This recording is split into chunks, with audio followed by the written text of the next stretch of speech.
Bullish மருபுசு மாதிரியே bearish மருபுசு அப்படிங்கிற ஒரு கேண்டில் ஸ்டிக் பேட்டர்ன் இருக்குது.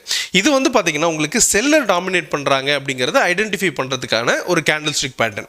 இதில் என்ன நடந்திருக்குன்னா, ஆல்ரெடி இருக்கக்கூடிய க்ளோசிங் ப்ரைஸ்லேருந்து அடுத்த கேண்டில் அப்படிங்கிறது ஓப்பன் ஆகுது. அண்ட் அடுத்த ஓப்பனிங் ப்ரைஸ்லேருந்து வந்து பார்த்தீங்கன்னா செல்லர் டாமினேட் பண்ணியிருக்கிறது நமக்கு தெரியுது. சப்போஸ் பையர் இருந்திருந்தாங்கன்னா அதில் சின்னதாக ஒரு வந்து பார்த்தீங்கன்னா ஒரு ஷேடோ தெரிஞ்சிருக்கும் அல்லது ஒரு விக்கு தெரிஞ்சிருக்கும். அதில் இல்லாததுனால கண்டினியூஸ் செல்லர் இருக்காங்க அப்படிங்கிறது நமக்கு தெரியுது. ரெண்டாவது, கீழே வந்துட்டு பார்த்தீங்கன்னா முடியும் போது, அதாவது க்ளோசிங் ப்ரைஸ் அப்படிங்கிறது கீழே வந்து செட்டில் ஆகுது. அதில் பையர் இருந்தாங்கன்னா உங்களுக்கு வந்து பார்த்தீங்கன்னா சின்னதாக மேலே போய் முடிஞ்சிருக்கும். அப்போ சின்னதாக ஒரு விக்கு ஃபார்ம் ஆயிருக்கும். இந்த இடத்துல வந்து பார்த்தீங்கன்னா பையர் இல்லாததுனால தான் இந்த மாதிரியான ஒரு பேட்டர்ன் ஃபார்ம் ஆயிருக்கு. அப்படி இருந்துச்சுன்னா இதை வந்து பியரிஷ் மருபுசு அப்படின்னு சொல்லுவோம்.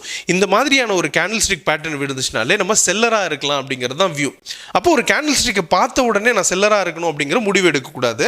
ஸோ என்ன பார்க்கணும் அப்படின்னு பார்த்தீங்கன்னா, ஃபர்ஸ்ட் ஆஃப் ஆல் அது என்ன ட்ரெண்டில் ட்ரேட் ஆகுது, அது எந்த டைம் ஃப்ரேமில் இருக்குது, அந்த ட்ரெண்ட் எந்த டைம் ஃப்ரேமில் இருக்குது அப்படிங்கிறதெல்லாம் பொறுத்து நம்ம எடுக்கணும். அப்படி இருந்து நம்ம எடுத்தோம்னா அது ப்ரைஸ் வந்து ஃபால் ஆகிறத நம்மளால் புரிஞ்சுக்க முடியும். இந்த மாதிரியான ட்ரேடிங் ரிலேட்டட் வீடியோக்கு நம்மளோட சேனலை சப்ஸ்கிரைப் பண்ணிக்கோங்க.